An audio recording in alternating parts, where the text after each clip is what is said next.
بسم اللہ الحمد للہ والصلاة والسلام علی رسول اللہ السلام علیکم ورحمۃ اللہ وبرکاتہ۔ ماہ محرم الحرام، یوم عاشورا اور سیدنا حضرت حسین شھید کربلا،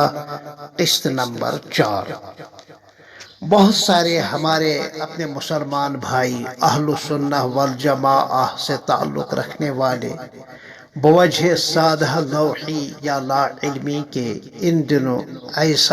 ایسے کام کرتے ہیں جو شرعاً ناجائز، حرام اور گناہ کبیرہ ہے، اور اس پر افسوس اس بات کا ہے کہ ان کو گناہ نہیں سمجھتے بلکہ کبھی کبھار کہتے ہیں اس میں کیا حرج ہے۔ لیکن ایسے لوگوں کو یاد رکھنا چاہیے کہ یہ کہنا کہ اس میں کیا حرج ہے، اس کا جواب اس وقت ملے گا جب قاسم حوض کوثر، صاحب کوثر، حضرت نبی اکرم صلی اللہ علیہ وسلم کی طرف سے یہ جواب ملے گا، سحقاً سحقاً لمن غیر بعدی، بخاری اور مسلم، یعنی دوری ہو دوری یا پھٹکار ہو پھٹکار اس کو جس نے میرے بعد میری سنت کو، میرے دین کو اور میری شریعت کو بدل ڈالا ہے، خرافات کو رواج دیا ہے، میرے طریقے سے روگردانی کی ہے۔ خدا را سوچیں جب شافع محشر، شفیع اعظم صلی اللہ علیہ وسلم کی طرف سے یہ جواب ملے گا تو ایسے لوگوں کا کیا حشر ہوگا۔ خود غور کریں کہ اللہ تعالیٰ کا ارشاد ہے، ان الدین عند اللہ الاسلام، 3 پارہ آیت نمبر 10، کہ بے شک دین اللہ کے نزدیک صرف اسلام ہی ہے۔ ایک اور جگہ اسی پارے میں اسی سے متصل فرمایا، وَمَن يَبْتَغِي غَيْرَ الْإِسْلَامِ دِينًا فَلَن يُقْبَلَ مِنْهُ وَهُوَ فِي الْآخِرَةِ مِنَ الْخَاسِرِينَ، یعنی جو اسلام کے علاوہ کوئی اور طریقہ اپنائے، تلاش کرے، وہ ہرگز قابل قبول ہمارے یہاں نہیں ہوگا، اور ایسا آدمی اگر توبہ کیے بغیر اس دنیا سے گیا تو آخرت میں نقصان اٹھانے والا ہوگا۔ ہاں یاد رہے کہ دین کا ماخذ قرآن و سنت ہے، اجماع ہے اور قیاس ہے، اور کلام پاک کی تفسیر اور سنت کی تشریح وہی معتبر ہے جو سلف صالحین یعنی صحابہ کرام، تابعین اعظام اور تبع تابعین سے منقول ہو۔ اس تفسیر و تشریح سے ہٹ کر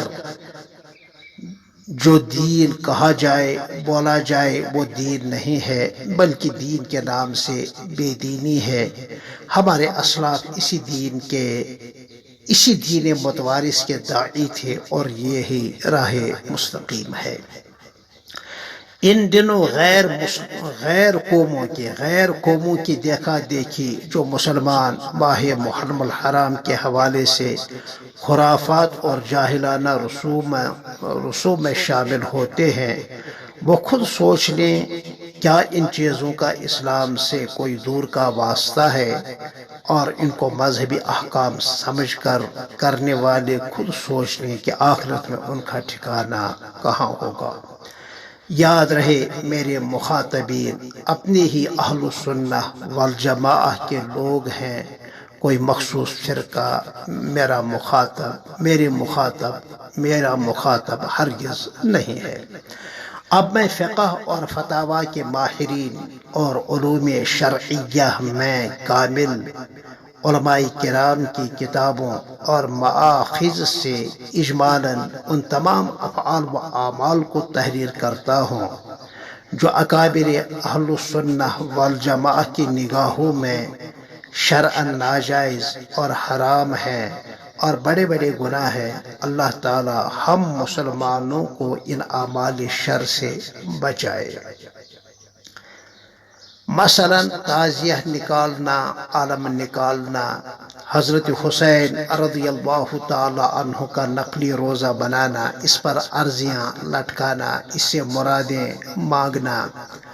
اس کے سامنے سجدہ کرنا، جلوس نکالنا، مردوں اور عورتوں کا مخلوط اجتماع کرنا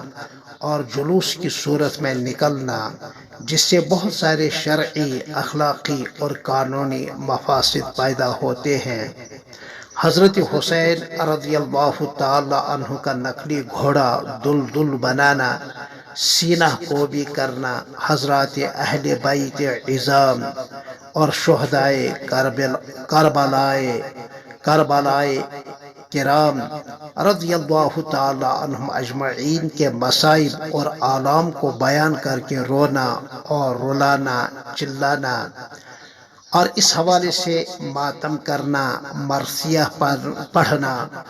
چہرے اور رخسار پر مارنا، ماتمی لباس پہننا، ان ایام میں شادی یا خوشی کی تقریب کو منحوس سمجھنا، پنجے نکالنا، تعزیہ پر چڑھاوے چڑھانا اور کھچڑی پکانے کو ثواب کا کام سمجھنا، شربت کی سبیلیں لگانا اور اس نیت سے تقسیم کرنا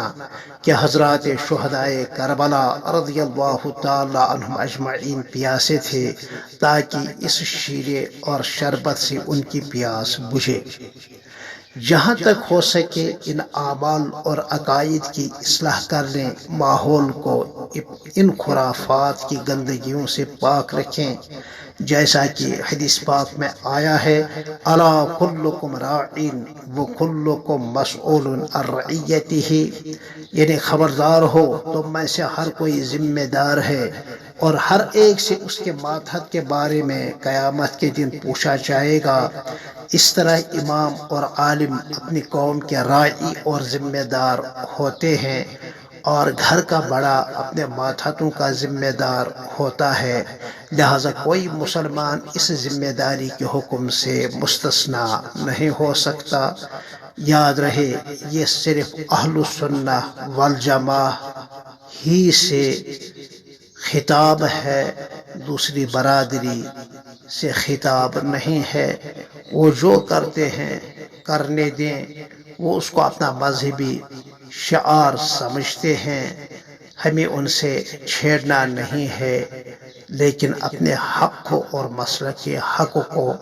دیکھا دیکھی میں چھوڑنا نہیں ہے۔ پھر ملتے ہیں اسی عنوان کے تحت انشاءاللہ آپ سے قسط نمبر 5 میں۔ تب تک کے لیے السلام علیکم ورحمۃ اللہ وبرکاتہ۔